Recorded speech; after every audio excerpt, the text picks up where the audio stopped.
కంగారే పడకురా, అందరి కథ ఇంతేరా. కష్టాలే ఎరుగని కథ అంటూ ఉండదురా.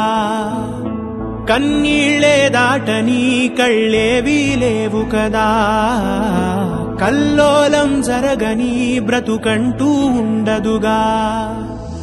ఆ దైవం ఎప్పుడు ఆడే ఆటే ఇదిరా. ఏ పుస్తకము నేర్పించని పాఠం ఇదిరా.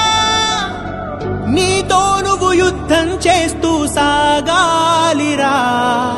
నీకే ఇలా జరిగింది అంటూ నీలో నువ్వే మరి బాధపడకు. ఏ చెట్టు కంతటి గాలి ఉండును చూడరా. నీ చిక్కులన్నవి తీరవంటూ ఎక్కిళ్ళు పెడుతూ ఆగిపోకు. ధైర్యంగా వెతుకు, దారి దొరుకును సోదరా.